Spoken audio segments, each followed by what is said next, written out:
Welcome to Fitzdog Radio. Fuck Will Smith. Fuck that guy. Jesus Christ. Comedians up on stage telling jokes. You don't get that? Here's the thing about Will Smith. He laughed. He fucking laughed until he saw his wife scowl, and then it became this machismo, dare I say toxic male? I think somebody said toxic masculinity. That might apply in this case. He got up on stage, and you know the world is watching, and it's like some of these guys, I think they do a movie role, like he was playing King Richard, who was a badass, who pulled a gun on some local thugs, and now that's him. Is that you, Will? Is that really you? Or did you grow up upper middle class and you've been a billionaire for 3 decades? Surrounded by fucking assistants and sushi and spas. Come on, man. This isn't Ali. You didn't win the award for Ali. Well, used to be everybody hates Chris. Now it's everybody hates Will. Everybody hates Will Smith. The most loved guy. He was the most fucking loved guy. Not the most, but he was up there. He didn't have a lot of enemies. I never liked him. I shouldn't say that. No, I liked him. I did like him. Now I don't like him. As a comedian, I can't have it. I can't have people smacking. It happened to me once. I got attacked on stage once. I was in Boston. I've told the story. I won't tell it again. But a guy who just got out of the Israeli army came up on stage, and we had it out on stage. And it's not a good feeling. This guy was from Israel. He had an excuse. He had some machismo, Middle East bullshit going on. But Will Smith, come on, man. He didn't do it for his wife. He's trying to act like he was chivalrous. But meanwhile, from everything I hear, he as soon as they cut to commercial, he didn't go over to his wife and check on how she was doing, how her hair was. He talked to what's his name? Who's the actor? Oh fuck! Why am I forgetting? Bradley Cooper. Bradley Cooper and his publicist came over and consoled him. He didn't talk to his wife. And then I hear Chris Rock walked over and offered his hand, and Will didn't take it. That's a bitch move. And then he gets up on stage, gives a speech for winning the Oscar, and doesn't mention his wife. This guy's full of shit. He needs to get fucking grounded. I think he's slipping. I think we're going to see the downfall of Will Smith. First of all, this crazy shit with him and his wife swinging. They're out swinging. I'm not going to swing with him now. Fuck that. What'd he say? Keep my wife's name out of your fucking mouth. Keep my wife's name out of your fucking mouth. I wonder if she's ever had to say, keep my husband's dick out of your mouth. I bet she has a number of times. Anytime it's a swinger thing, hey baby, let's swing. The guy wants to swing. The woman doesn't want to swing. Now she has to swing because she doesn't want you to swing and be uneven. This is a power couple. They're both powerful people. So she's going to swing just to keep things even. She doesn't want to. She wants you. She loves you, Will. Stop fucking around. Keep my wife's name out of your fucking mouth. What are you, street? All of a sudden Will Smith is a tough guy? Cut the shit. How many fucking comics have made bald jokes about me in front of my wife? She never slapped anybody in the face. Maybe she doesn't love me as much as he loves Jada. Jesus. And I got to thank Japanese TV, because when I watched it on the West Coast feed, they like put up a logo on the screen and they dropped the sound so you couldn't hear what was being said. And luckily I pulled it up on the internet. You could hear the guy go, Hasito Ahira. Like you could hear them, doing the Japanese translation. Anyway, the Oscars, look, very easy to think about Will Smith is I know a guy, he's a writer. He's a tough guy. He grew up in Compton, black guy. And he got hired on, can I tell this story? I don't know if I can tell this story. I'm going to tell the story. He got hired on Fresh Prince of Bel-Air, And Will Smith was pretty cocky at that point. And this guy was brought in to kind of give the show a little bit more of a urban feel, I think. And Will was trying to punk him backstage. Like, I don't know if he pretended to cold cock him or something. And this guy grabbed Will Smith by the neck and threw him against the wall and fucking told him how things really were. And he didn't fire him. Will could have fired him. I'll give him credit for that. He didn't. But there may have been a gun involved. I'm not... It's possible there was a gun involved. I'll have to talk to this guy and find out. Yeah. Some funny jokes. People put out a lot of funny jokes about it. Gibbons wrote, when Will was going long on that speech, I doubt the band leader was like, all right, let's play him off. And everybody's in the band's like, yeah, you fucking play him off. I'm not playing him off. And Mark Norman wrote, he tweeted, the Ukraine is now sending help to the Oscars. That was a good one. These fucking guys, man. Mark Norman and Sam Morril, these guys are machines. As soon as this thing happened, I'm looking at my Twitter feed. And of course, those guys both have like 5 fucking overhand rights. Good jokes. I'm so lazy. Jesus.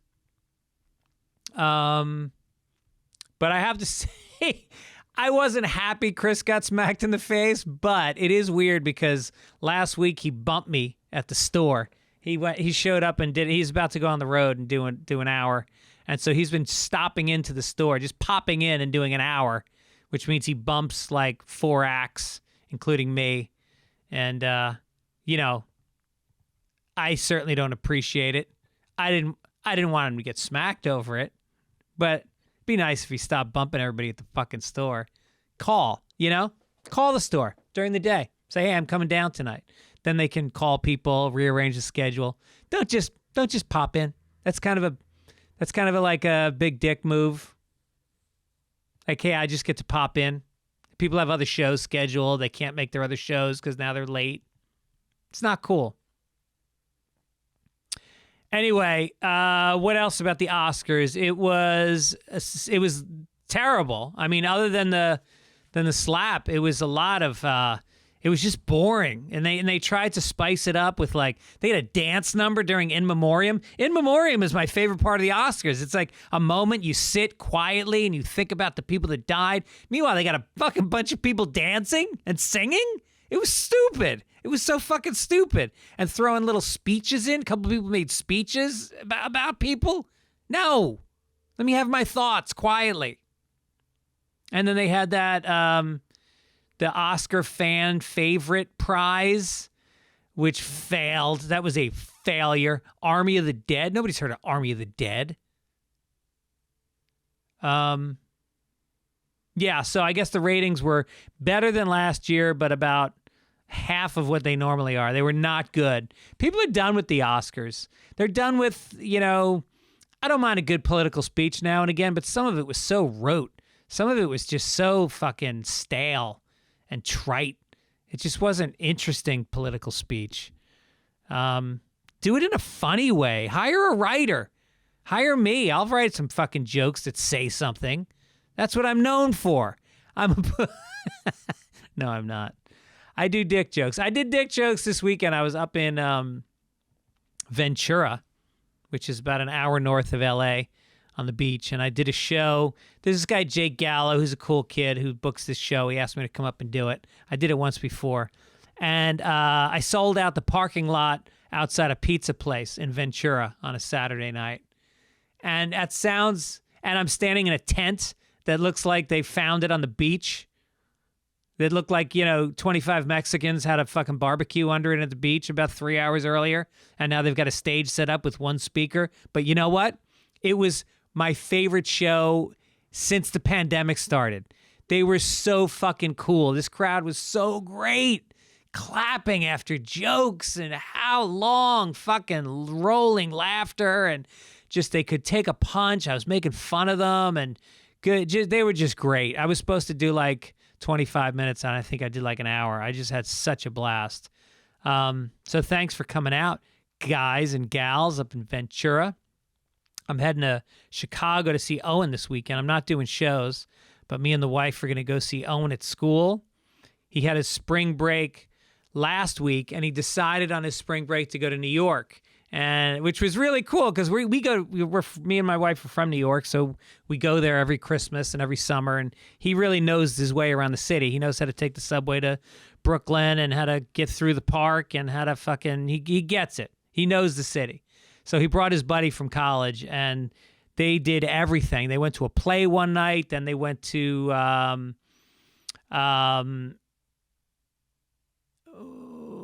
what's the Trey Parker one? Book of Mormon. They saw Book of Mormon, loved it.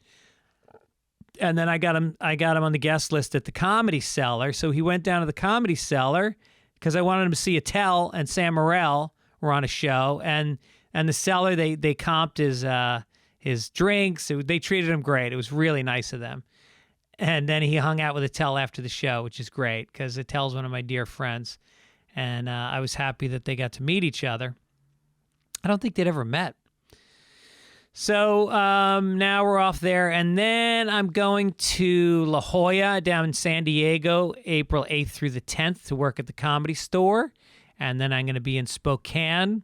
Then I'll be in New Orleans. Then I'll be in Lafayette, Louisiana. Then Plainville, Massachusetts at a casino.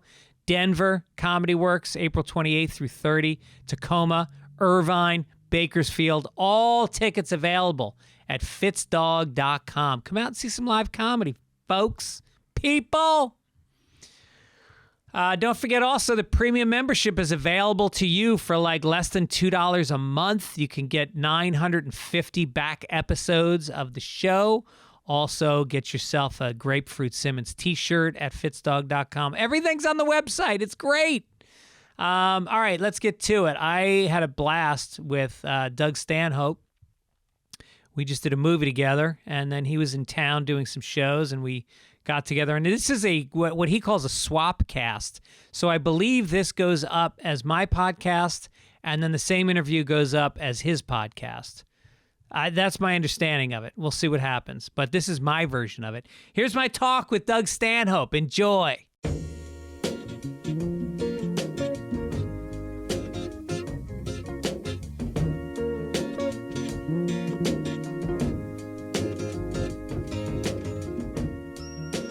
Welcome to a swap cast of Fitzdog Radio and the Doug Stanhope podcast. Khrystyne Haje joins us to make it a triumvirate of Road Dog. We're film stars, so I don't even know why we're podcasting. Yeah. Mm-hmm. Movie stars. If you star in a movie, you are a movie star, and that's why I did it. I think that only applies to porn. I don't know. I think in film you actually have to exceed your budget in sales, and then you're a star. Porn, you just have to shoot it. I guess in this movie, only me and the kid that played my son would be stars because we had the most lines. Yeah. Sure. But I'm a movie star, and I'm glad to have you on my picture as second, however you would know. Like the people billing. that come after the first two credits. Yeah. You would be at the bottom of the cover if it was a DVD. Yeah. I want to be the guy. You either get your name before the movie starts, above the title, or they after call the it, movie or ends. on- I want to be before it starts. And we're hoping Doug will be above the title. Yeah. I believe the road kid dog. would be, even though he's a co-star, he's got the second most lines. I think he would be, and introducing Yes. Desmond Mulrooney. I remember, what was James Dean's first movie? Was it Rebel Without a Cause? Because I remember it was in introducing James Dean, and I remember going like, that's sexy as fuck. That's what you want in a movie. What if I'm 55 and this might be, I've been in a couple little movies before. I haven't done many movies. You're too known to be an introducing. I am. Sorry. I'm slightly too known. That's where. What else have you been in, Mr. Fitz? I did a movie called Monumental. It was an indie film back in New York that I was actually the lead in, and I don't know that it ever got seen anywhere. Isn't a lead a star? I was a star. Yeah, we're both movie stars. Ding, ding, ding. And she starred in Head of the Class. Yes. Loved you in Head of the Class. Oh, thanks. Yes. It was fun. Yeah. Super great, magical time for me. That was a And number of years, Fitzsimmons and wasn't I it? were also People Magazine's 50 Most Beautiful Men in the World, Well and it done. was the lost issue. It was a lost issue. It was Joey Diaz was in it. Joey D. Yeah, they just showed his toenails, and because they felt like that was his strength. Very the sexy. way they curled, and that thick fungus. It's just Oh, it's wait, hard you to, know Joey Diaz from back in the day. Oh, you do? I do. Yes, that's when we were dating. From our dating days. Khrystyne and I, we have to. Should we just start with all the weird things about this movie, all the coincidences? Yes. So I got an offer to do a movie where Hennigan, my manager, says, "Oh, they want you to star in a movie. It films all of February in Chicago." And I went, "Fuck no." I just immediately, like, no, there's no way. Yeah. I'm going to be in Chicago in the winter. I've scheduled my career about avoiding traffic and bad seasons. Yeah. And then I read the script, and like there was so much in the script that like they said we had you in mind, but I thought you're stealing my life. Parts of it were like, this is exactly me. So I go, I have to do this. There's a reason I'm doing this. I was shocked that it was not written for you, which it was not. No, it's Tony. As far as we know. As far as we know. Tony Yeah. is the guy that was doing these one-nighters, and he's the drunk. I play an alcoholic, chain-smoking comedian that's doing shitty one-nighters still in his 50s. And Tony, he's sober 15 years, and he was doing these shows. So it's his, like, what if I didn't quit drinking? Yeah. But it's mine, what if I didn't have money? Yeah. I would still be doing those fucking gigs for $380. Yeah, it's reminded me a little bit of the episode you did of Lucky Louie, where you're this comic who is just, there's no sense of like, I need to get, like most comics, no matter where you are, how long you've been doing, you always want to be at the next point, you know, whether it's playing bigger halls or and your Anything in life. character and well, I guess so, but I think But my I think reality is no. but you're not in that category. Yeah, one of the worst things about coming back to LA is seeing ambition in people that are my age now and Yeah. they're still trying. I'm like, aren't you just happy? Like, I moved to a place where I live within my means and I'm happy. I don't want to work. So this is, because I keep saying it's the same character I played on Louie, but it's not. Like, that guy, like, this is who I am now. Yeah. So it is the same character if he was 55 instead of 41 and suicidal. Now I'm just old and resigned. So I'm still kind of playing myself, but a different But you got over the version. suicide. You sort of like owned the suicide and said, that was just an life's attention gonna seeking. do that anyway. Yeah, I don't need to right. kill myself. It's happening on its own. Right. Suicide can be something that you can romanticize. And then you realize, like, oh, that's just like getting a Corvette or something. I don't need that. Am I really going to do it when it comes down to it? Yeah. I'll just kill myself. Yeah, but when you're faced with it, are you? Yeah. So I What's the closest you Don't, ever if got anyone's to? listening and it's on the edge. Just I think this is where a little PSA from Khrystyne. Yeah, I there are think lines, that's call court the ordered now. helpline. Yes, I think please. that has to be said when suicide is talked about. You say if you are thinking about Yes. suicide, contact the Let's suicide get some hotline. Here's a help. number. These guys are just joking. It's going to go to the Philippines. Here's the suicide hotline. Yeah. Hello, thank you for calling. My name is Madison. Madison, I just want to tell you, I'm a stand-up comic. I'm making about $125,000 a year, and I can't book July right now. And I'm thinking about ending my life. I'm sorry to hear that. Thank you for calling. I'm going to put you on to my supervisor. And how is your life, by the way? I'm still talking to the Filipino. We're still doing the character thing? All right. Yes, I'm and just sorry. thinking about how little empathy this woman would have for a comedian who's making $125,000 Well, no, she would have a rebuttal sheet because I used to do Yeah. telemarketing. And she was, Oh, that's right. Okay, what is your reason for suicide? Okay. What about your loved ones? Okay, and we've covered that. And don't you think that you are a good person? Okay, we've covered that. Have you thought about the afterlife? It is a possibility. But you have to ask your wife. Reach down and dig deep. Are those your wife's balls or your balls? Make a decision right now. Coffee is for closers. Coffees for closers. Come on, some Glengarry Glen Ross that was references good. here. Yeah. Anyone? Yep. What's the closest you ever got to suicide?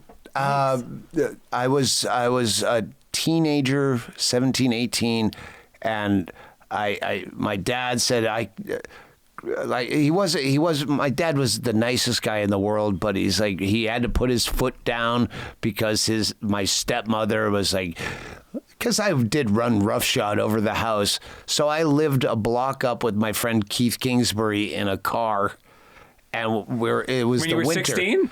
17 or 18. Wow. Like, I don't know if it was when I just moved away and moved back or right before I moved away. And we lived in his old Chevy Malibu in the winter, and we'd wake up. It's when you live in a car and you have a roommate. But I remember Passenger, roommate, who's to say? you could the exhaust would fill up the car when he turned it on in the middle of the night in Massachusetts to stay warm. Just warm it up for a minute, and then he would fall back asleep, and I go, "Yeah, I could die of carbon monoxide poisoning." And I just didn't care. I just would rather be warm and die. Yeah. Than that's why I'm still wearing those same long johns I've been wearing since January 25th. Now it's March 17th. Oh, 18th. Sorry, I missed your show last night. Yeah, fuck. It was a fun show, but it was not.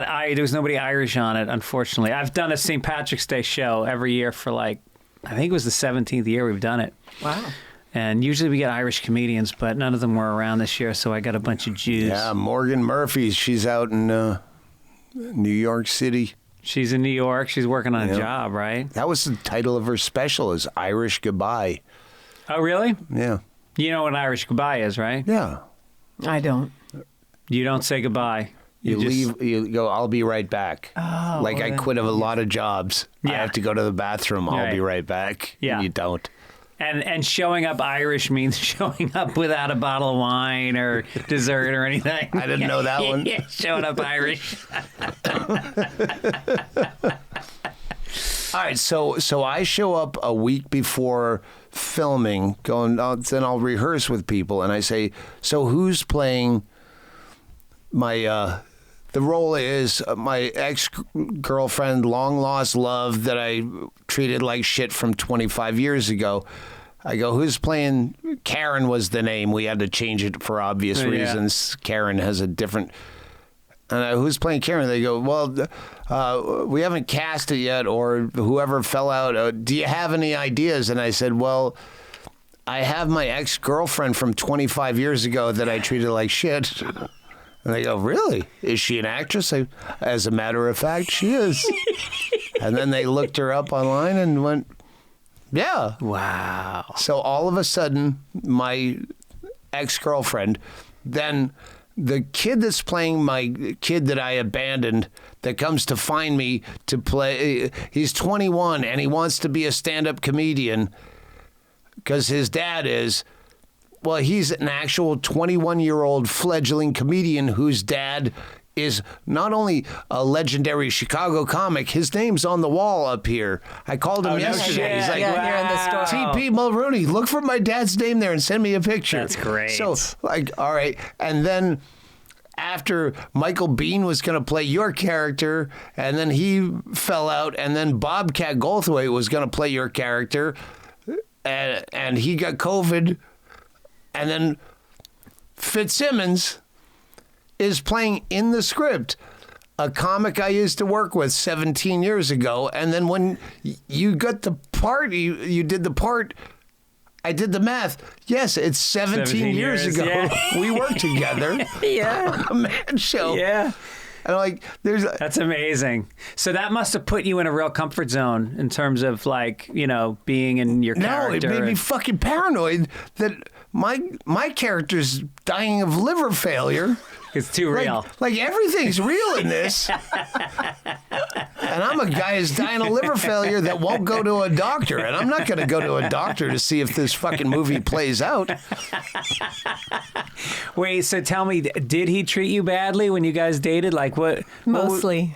Like in what way? He just was a drunk, or he ignored you, or It was more infidelity and Distance. Yeah. Oh, yeah. And jealousy. Distance. I was you mean emotional it was distance? Yes. there was the emotional last. distance. Wouldn't talk to me, but not in a mean way. Just like a very general cold shoulder. If I asked him anything remotely important, Were you living together? No. We were late 20s. I was early 30 probably when we broke up. We were together 3 years. Living in L.A.? Yeah. I had I moved to LA in 95, and then we were together till, for 98 or 99. 96 to 99, I think it was. Yep. And, but I was like, she was a star. Like, she would take me to all these places I could never get in that you probably shouldn't have gotten in either. Like, because she was a star in the late 80s, early 90s, and you would fucking abuse that privilege so beautifully. yeah. She got me into I was helping everything. people. She got me into all these Oscar after parties. She knew how to get onto first class. Gift bags. Yeah, like even she Swag wasn't was on the fun. It was list. before everyone knew about swag. Yeah. This is pre-social media, so right, you were right. still in your own little bubble Yeah. of, now everyone's living a swag kind of life, right? So- But when you were doing really well in Hollywood, certainly before and then in the 80s and 90s, it was a bit of a swag life. Right. And you right. didn't know any different. Yeah. So Did that change you? Do you feel like that had a bad No. effect on you, or you took it in No. stride? no, none of that's, I don't But I was the guy. But he I was the didn't- he plus was- one. Where Richard Jeni specifically, I know this story because I remember when he died. I get the phone call from Attila. I was on stage in Michigan, and I when my phone rings, I forget to turn it off before I see who it is. Yeah. And it's Attila. He's like, "Did you hear? Richard Jeni killed himself." Did you take the call on stage? I do that when he calls me I too. love that. I always do that. But Richard Jeni would they did a show called Platypus Man. Oh, of course, on the UPN. Yeah, or, they co-starred in that. UPN. Yeah. And so he'd come to the Improv. You know how he hit on every fucking woman. Everybody. So she'd say, "Oh, Richard, this is my boyfriend Doug," and he'd go, "Nice to meet you. Anyway, what are you doing later?" Yeah. And, Yeah. just dismiss me. Everyone would do that. Like I was Yeah. always the plus one, and I kind of resented her because at that time I came to LA and I had a development deal. I had lived out of my car, and all of a sudden I have a development deal and an agent and a manager, and I'm up and coming. Yeah. And I should get some of this attention. So as a cunt, I was an awful person to her. Yeah. I resented her. Plus, she didn't drink or smoke, and that's what I do. So what attracted you to Doug? Because it doesn't seem like you guys on paper would have been a match. I bet I'll know who set us up. But when you say it, it was a blind date. Yes, we were fixed up. A guy that always, in the 90s, the Improv bar. There's a bunch The best. a row of drunkards that sat there. Steve Seagrin was always there. Anthony Clark for sure. Yeah. And Swartzen. Swartzen was after, coming maybe. a little bit later. Yeah. But Ron Zimmerman. Oh, yeah, of course. So Ron Zimmerman says to me, "Hey, listen, I want to set you up with this girl. She's one of People Magazine's 50 hottest Did you get one women. of those? She was Nice. on this show, which I never saw head of the class, but I was still a star fucker to this day. I loved name dropping. Uh-huh. And Mildly abusive, I think, is what we started with. Go ahead. He goes, but in return, you have to set me up with one of your friends, meaning back in the day, the Ginger and Mary Ann of the Improv were Sarah Silverman and Bonnie McFarlane. Right. And then Nancy Pimentel was your default. But so I like, okay. So that was the blind date we got set up on. And then we were together for 3 years. But what would, and no offense to you, Doug, what would attract you to him? Because if he's drinking and smoking and you're not into that lifestyle. He's incredibly intelligent. He's the smartest man. Yeah, okay. I knew. Yeah. No. And doesn't usually get you far in Hollywood. Funny. First of all, incredibly funny. Yeah, of course. You know? Yeah. And but you didn't know me. obviously- You met me. I was slouched over the Coach and Horses bar when, like, where do you want to go? And I go, well, this is where I hang out. And she's like, all right, I'll show up. I don't really drink or smoke. So I'm just sitting there drinking and smoking over many cocktails of my own and none of yours. And then you agreed to a second date. Chuck Woolery was relevant at the time. And you're wearing his outfit right now. So, yeah, I don't know what attracted you to a second date because I couldn't have been hilarious and intelligent that night. Yeah. I think I don't know when I saw you on stage, but I don't know if I saw you before and then we went out, but I knew you were smart and funny. Thank God we do stand-up. We never would have gotten women like this. I mean, my wife saw me do stand-up, and there's no fucking way she would have been with me if she didn't see me crush like the first time we went out. Everyone's memory over the years. I don't remember her seeing me much doing stand-up. She was mostly going to premiere parties. Yeah. And I wasn't that funny still has a in little 1996. resentment. Did you hear Yeah, that? I feel it. Oh, I feel No, she says I was thick with resentment. funny and smart, and I wasn't really smart because it would have reflected in my comedy. If you find my comedy from 1996, not so smart or funny. I think she has, like, you know how they like bad boys? I was like a sad boy. I was like a fetal Bukowski or something. Were you gonna fix him? Was there some of that? I did have confidence though.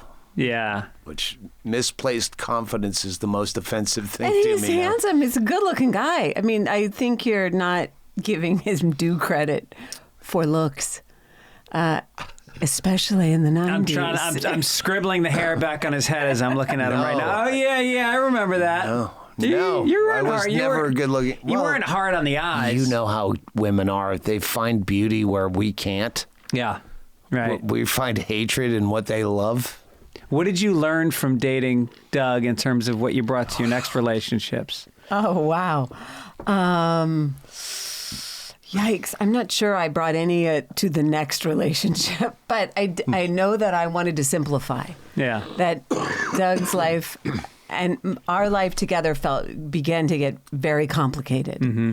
And that was exhausting. So I definitely wanted something more straightforward. Mm-hmm. And, gosh. Anything I say about this won't be funny, so I think I should shift gears. No, that's fine. You say funny for your act. If you find something that is about to be brilliant, you go, write it down and use it on stage. Yeah. Don't waste it on a podcast. I remember. I learned a lot about stand-up, but I didn't bring that to my next relationship. But yeah, right. But we were funny together. Also, I always felt that Doug made me more funny. Yeah, and he was writing a sitcom. I didn't write with him or anything, but we had a lot of comedy together. Let me, because this will engage. You had some Mary Tyler Moore writer writing for you, right? Oh, all right, yeah. Yeah. Stan Daniels. That's a big name, right? Wasn't he a big name writer? From Mary Tyler Moore. Yeah. And I would go over and co-write. Like, I had no idea. I really lived out of a piece of shit car for 3 years and then moved to L.A. I was just doing fucking triple gig dick joke fucking Montana.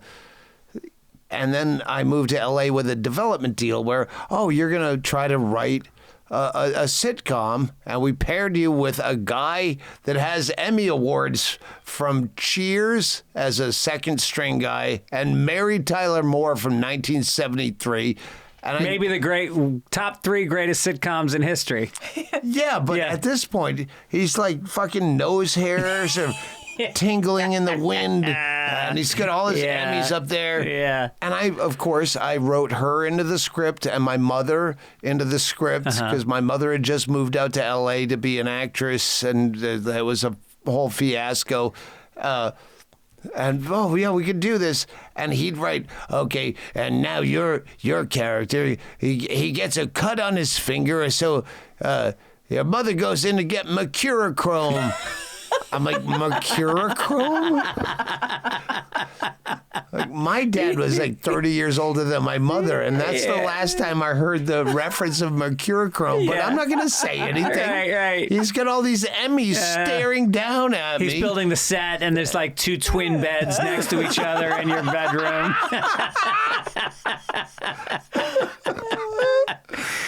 So did you shoot a pilot? No, it went fucking nowhere. Nowhere. Yeah, those deals were nice, though. Those 90s deals, they were a lot of money, and they were so poorly thought out. The people, they paired me with this. I had a sitcom, and I'm all Irish, and so my sitcom was, my first deal was very Irish sensibility. It was caustic. It was sarcastic.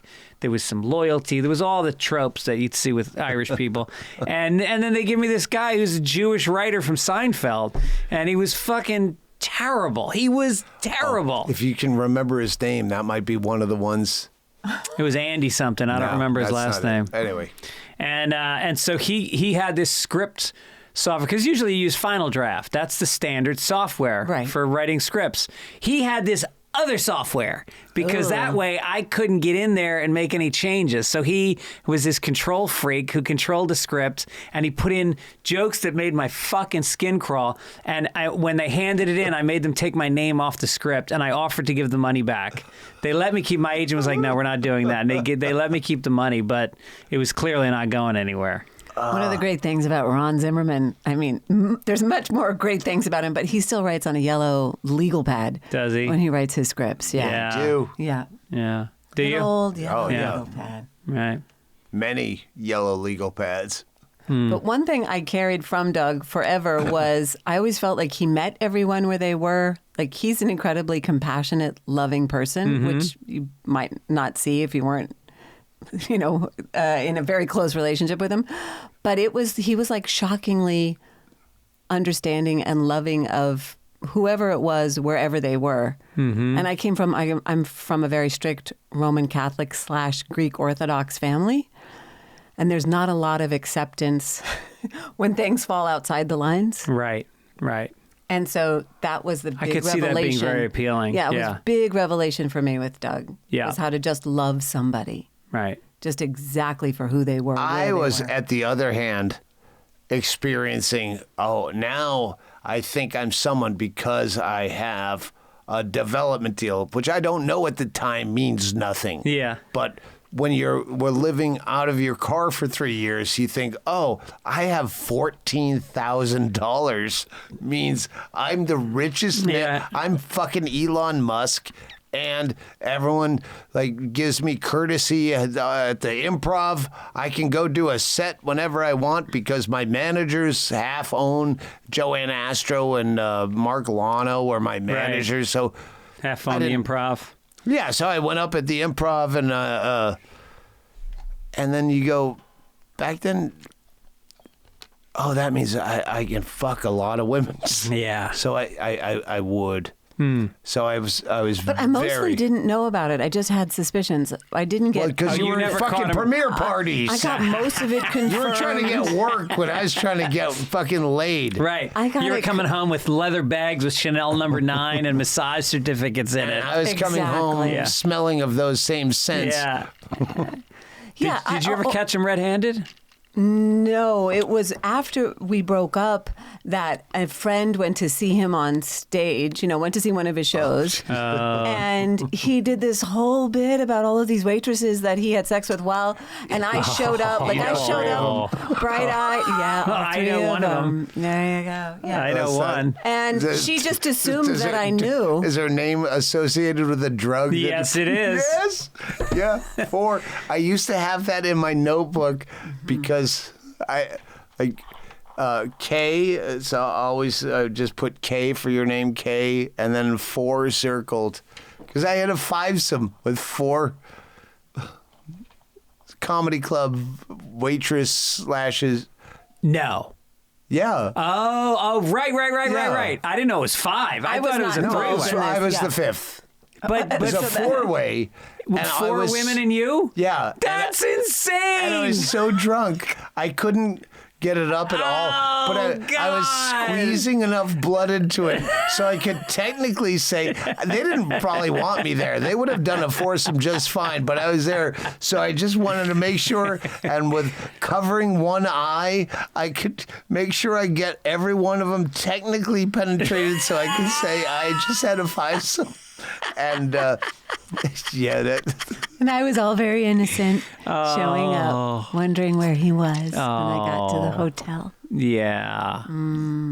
Well, Those were the The days. point is, it's not like he was really fucking other women. He was just trying to fuck other women. it's a It was technicality. my sheer Yeah. innocence, and I just never expected it. So Yeah. I didn't suspect it.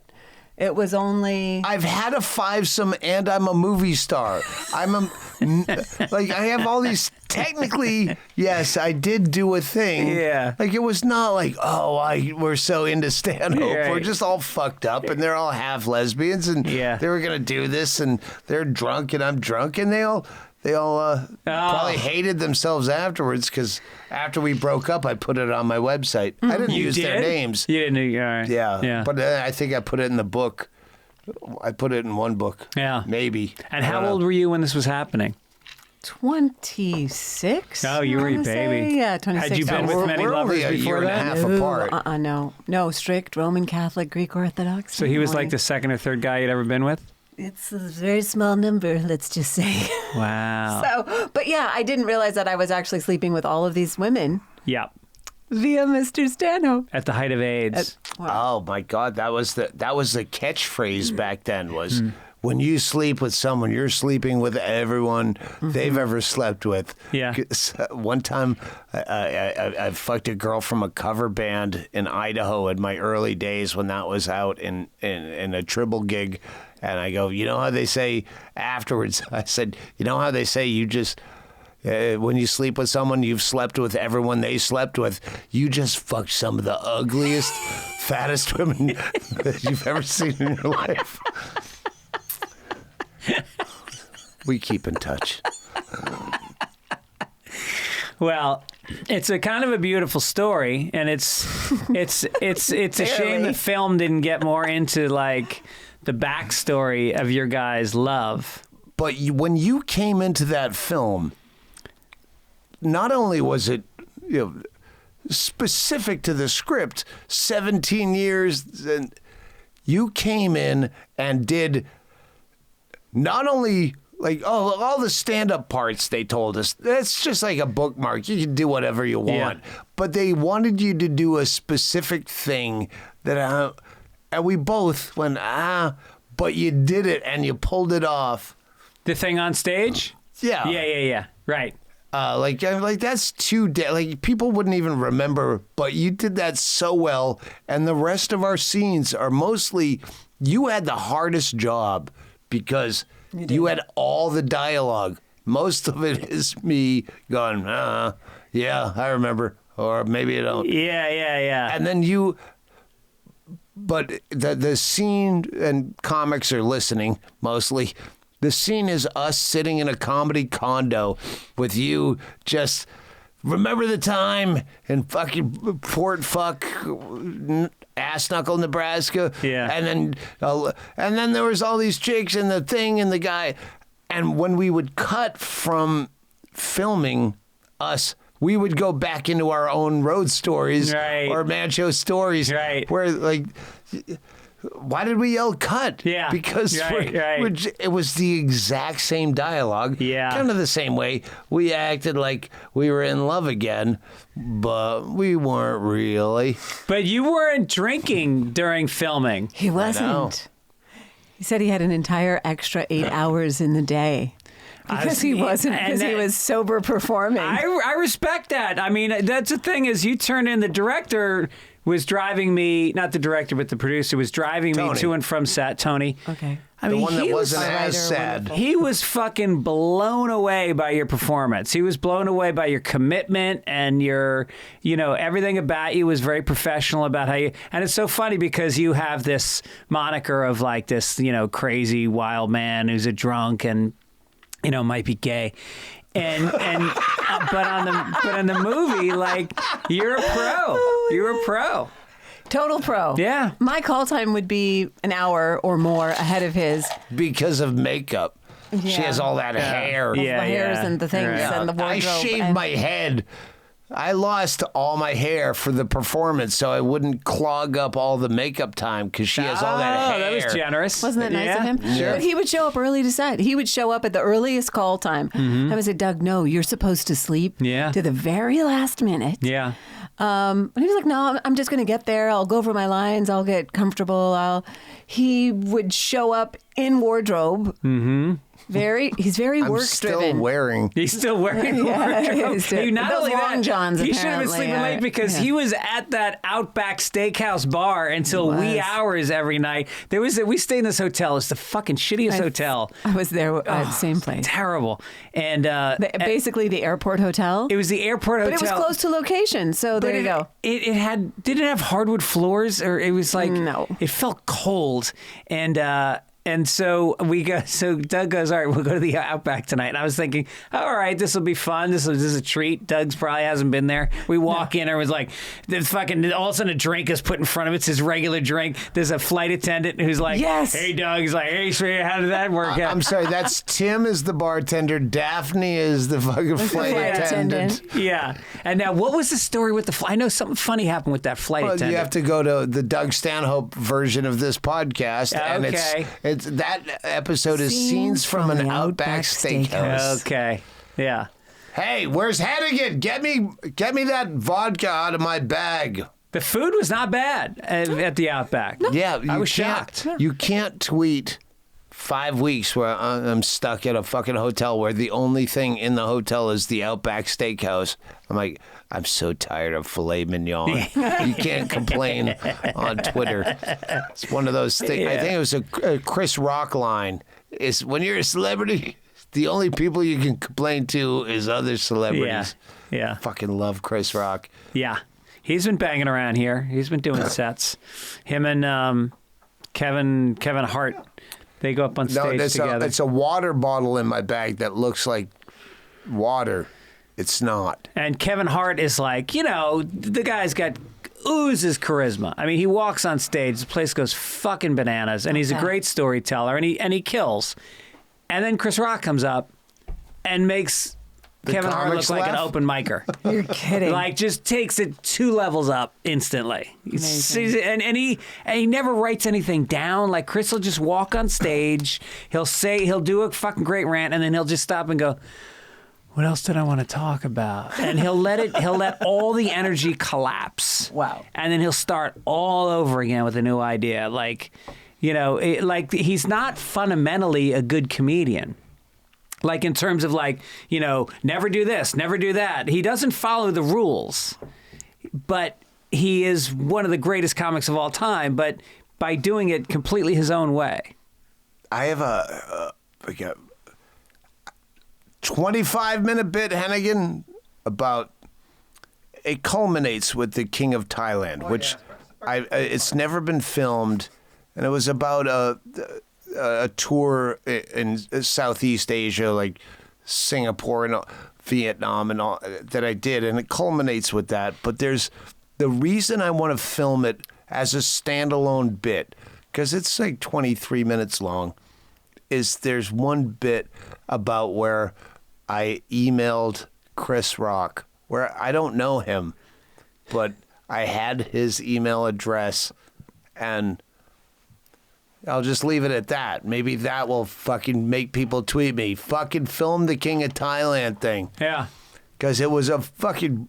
I would open with 22 minutes of this whole story, but the part where I emailed Chris Rock not knowing him and he responded is like the best part of that.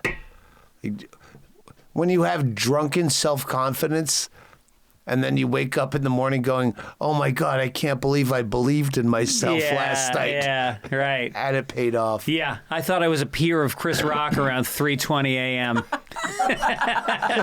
Yeah. And because I hated being compared to Bill Hicks and stuff. I always thought if there's anyone I should be compared to, it was Chris Rock, because we both have irritating voices.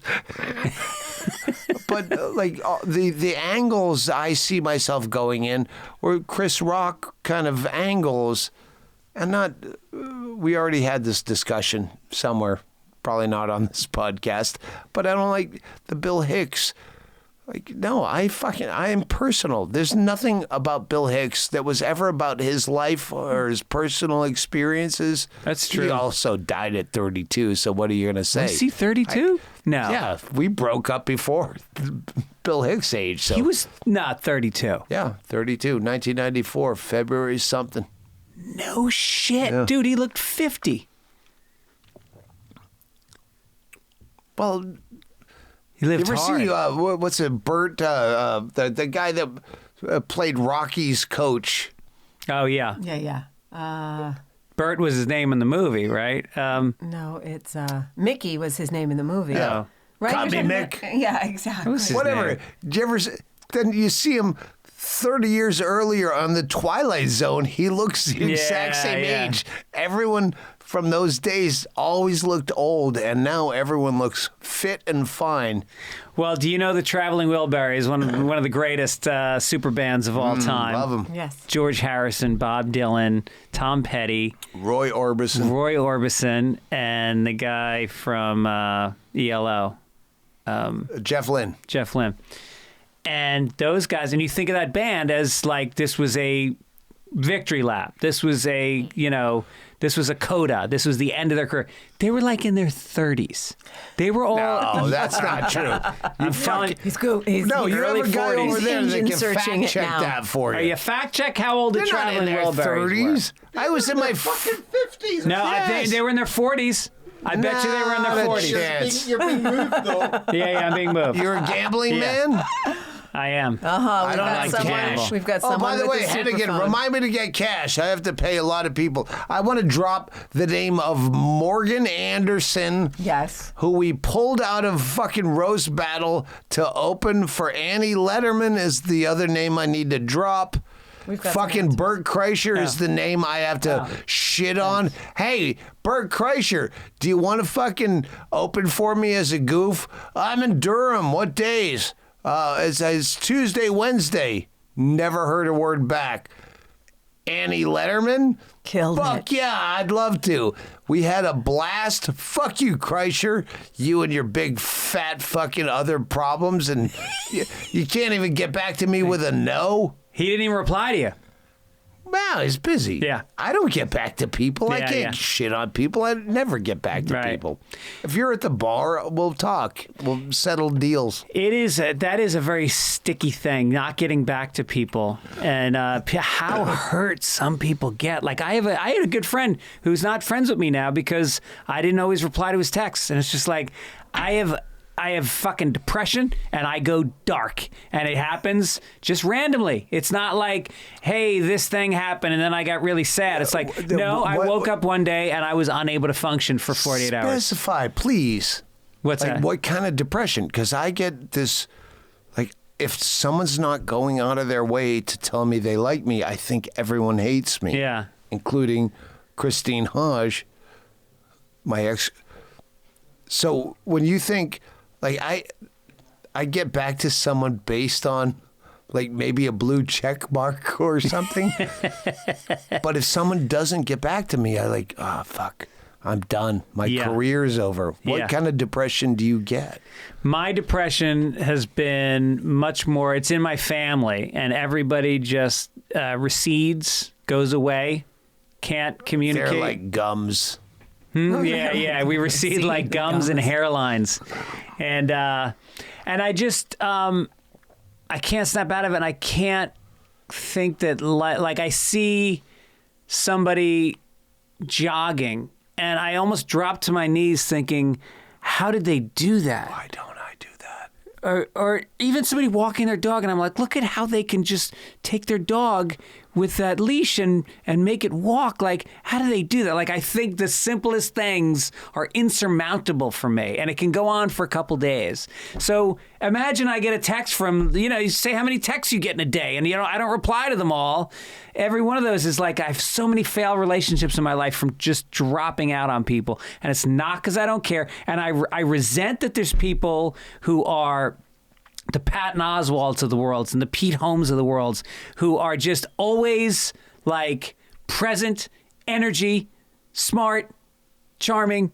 Are I'll they? leave now. No, I'm teasing. Maybe Say the same thing at the same time. Well, maybe No, I shouldn't even say those names out loud, but those are the people No, that but I they was going like, seem like they are, and Yeah. you go, well, I hope someone's as fucked up as me. Yeah. I hope someone, and most of my problems are probably not alcohol driven. I'm a pretty good drunk. yeah.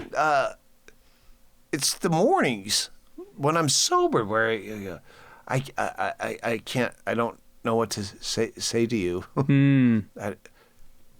Where you're talking about how do you walk a dog? I'm like, why can't I?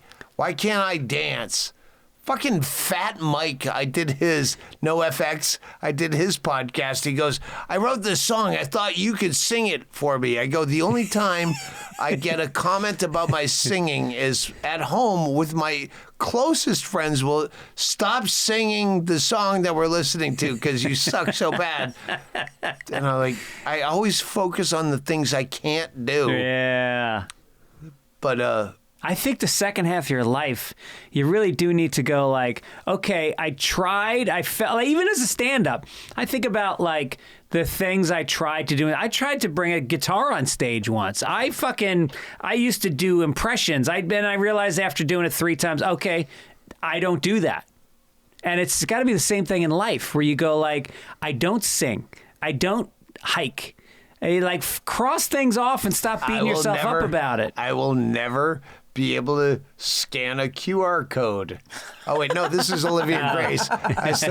Olivia Grace is out there. I was telling her, or was it you? We were I don't know. Yeah, all the things that I'm never going to know how to do. I'm never going to fucking figure out how to stream Zulu Plus or scan a QR code, and I'm fine. I just... Yeah, I want to accept my level as an adult that's never going to learn. Yep. I'm not like gonna... Don Gavin. Doesn't have a computer. Still reads novels. He reads like 5 novels a week. That's what he does instead of being online. God bless Don Gavin. God bless Don Gavin. You know? Makes me want to write a novel. Yeah. Chris Berman doesn't have a cell phone or email. Really? Yeah, that's years ago. Maybe he does now. But it was at a time where he's like, yeah, I don't care. Right. And I got to that level with shit I'm not going to learn. And I'm going to be good at what I do at this level as best I can. Maximize the things you do well. But I would say that, Doug, you have streamlined your life in many ways, so it's mostly focused on what you do well. That's why you call it functional alcoholism, because I'm good in my narrow alleyway, and I make the best I can. That's why it's hard to have kids, because kids kind of expect you to be well-rounded. Mm-hmm.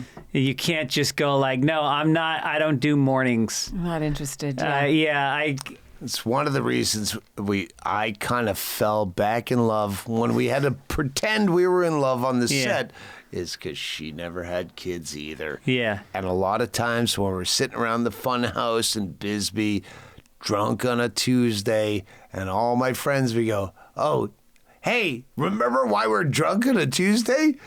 In our 50s? We don't have kids. Fuck them. And we toast in the ghost of you that now has kids. Now I don't. Now I can start drinking because my kids are gone. They're off at college. You aborted them late? Yeah, it's the 78th trimester. Nice.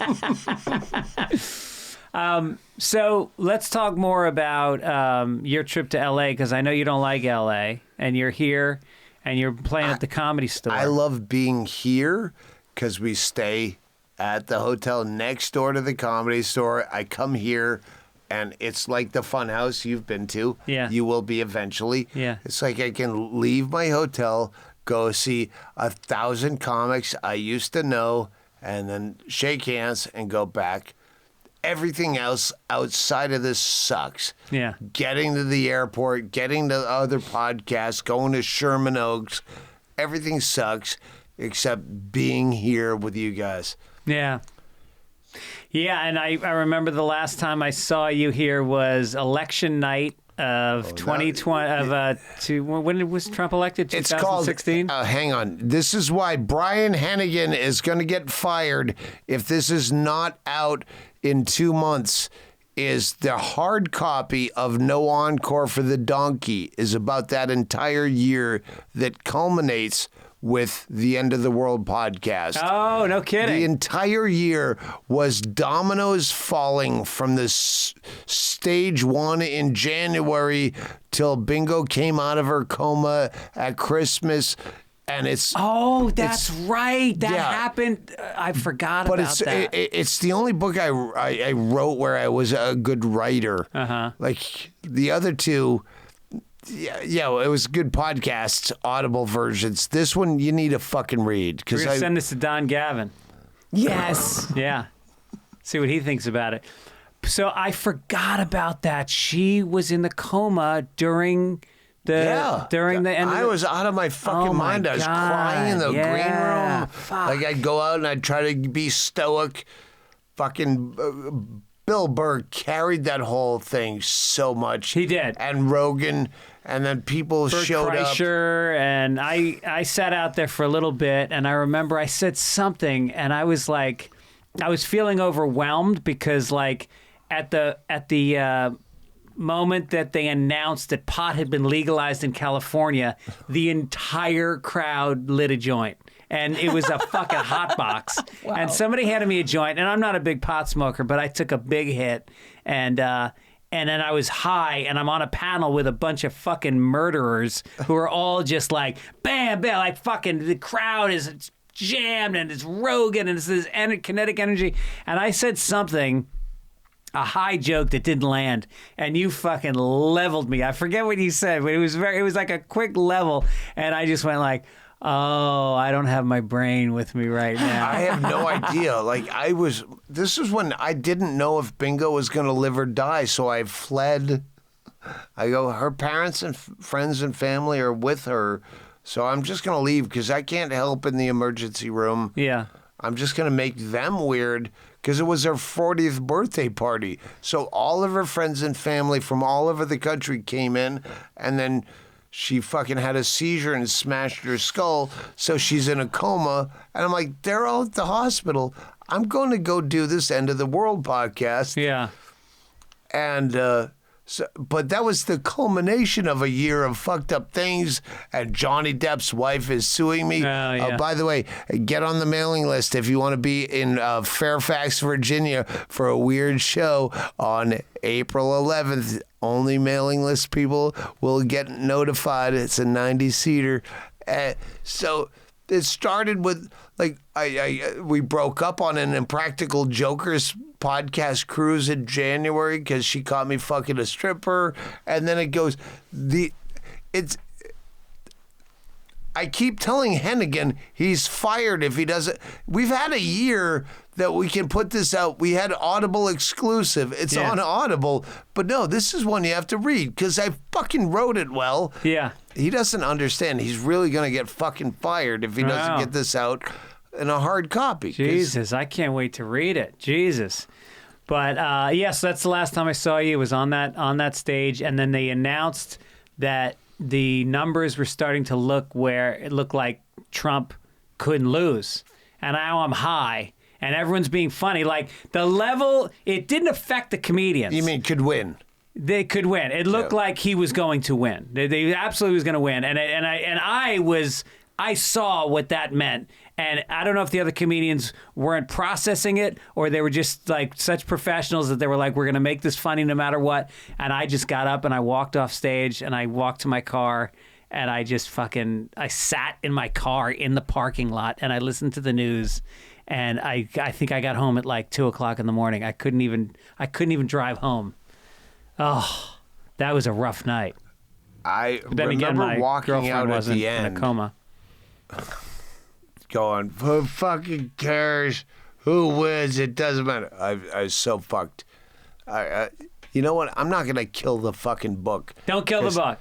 Yeah. Fucking Manson showed up with coke like John I Goodman remember did that. in Flight. If Yeah. you've never seen that movie, Flight, it was... Denzel Washington and Yeah. Yeah.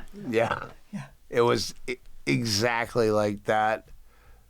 I remember him in the green room. I didn't know he had coke. No, no, I'm not going to kill it. I'm going to wait for Brian Hennigan to get fucking no encore for the donkey out. So you got some road dates coming up. I want to mention those. Sony Music Hall. The only other one you have to remember is April 11th. What's going to happen there? 2 blocks away from the Fairfax County Courthouse on April 11th. Do I have to hint anymore? Wow. Yeah, but you're only going to be able to find out where I'm playing. It's a 90-seater if you're in the D.C. area. Also, if you're in the Comedy Key West area, It's Key West, called. Florida. I think we're calling it Doug Stanhope, a night of comedy, libel, and what do we say? What's the other word?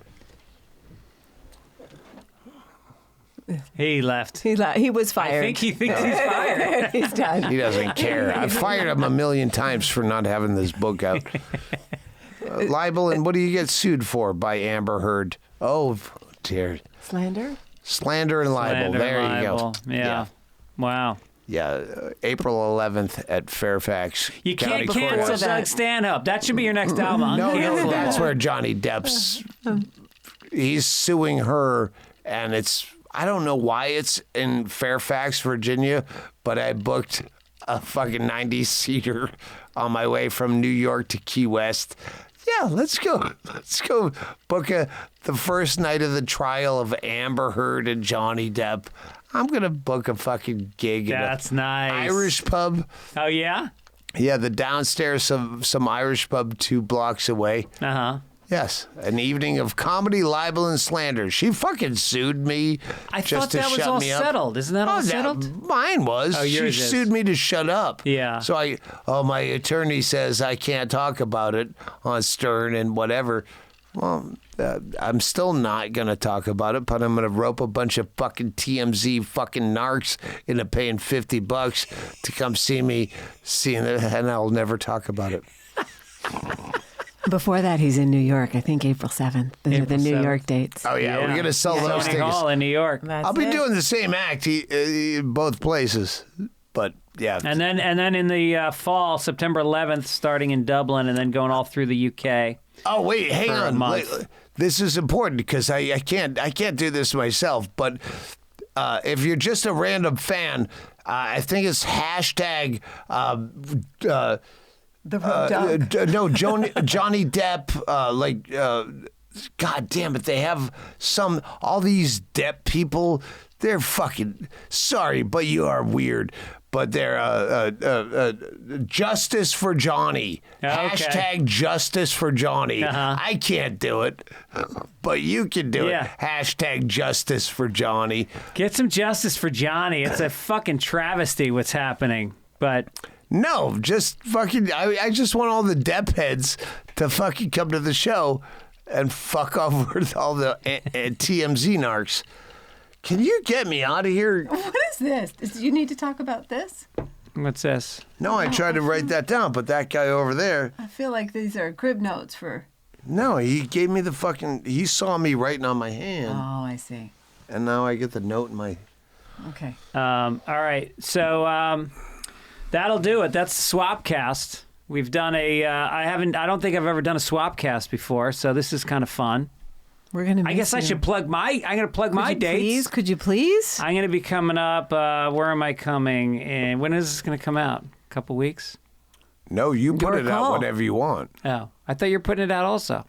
Yeah, but if you I don't need want to give put out it dates out. they're going to expire. Yeah, no, put it out as soon All right, as. I'm coming to Spokane, Put it out right now. La Jolla, San Diego, Denver, Oh, love it.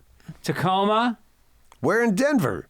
The Comedy Works, baby. Oh, I do the Oriental, but I love that fucking lady. Wendy Curtis? Yeah, She's great. Kreischer hooked us up. I thought she hated me. I think everyone hates me. Yeah. Fucking Joe Rogan, I thought he hated me. Maybe we even talked about it. He called me on the way tonight. Hey, you want to do the thing? Oh, yeah? Yeah, I thought you hated me. I think everyone hates me. Yeah. I have a bad thing. Well, I love you. I know, because Mikey loves me. Oh, Yeah, that's right. your character name in right. The Road Dog, Yeah. the movie. So the Road Dog, the movie, if you go to hashtag the Road Dog. The hashtag, They keep changing we're the title. a year out. We don't have to All worry right. about that. We'll do this again before the film comes out. And thank Fuck. you. So anything we can plug for you?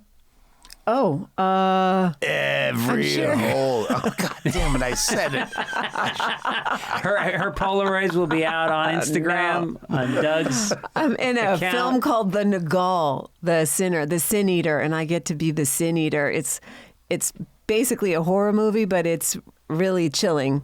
I'm not a horror movie person. Yeah. And Wait, they did you're a in a movie? premiere. You didn't tell me? They did premiered it I'm here gonna at fucking give you a strong beating when I get you back to the fucking Hyatt house. Yeah. That's Well, why we broke up. yeah. But yeah, it physical was at abuse. the That's how we're man's, getting back it was together. at the Man's Chinese Theater, and I saw it, and I'm a vicious critic of anything that I'm in. But this was chilling. They did a great job. They did very a great cool. job. Yeah. All right. Yeah, Dan the Laz was our director, and he's stellar. And the crew was amazing. It was all incredible. And I got to do it right before the shutdown. Mm-hmm. So I don't know exactly when it's coming out. But Okay. it's in a film festival Posthumously. circuit. That's Yeah. when people ask when the Road Dog the movie's coming out, Doug replies, Posthumously. Hopefully not. All right. Thanks for listening. "Love you." God bless America. Take us out, Bingo.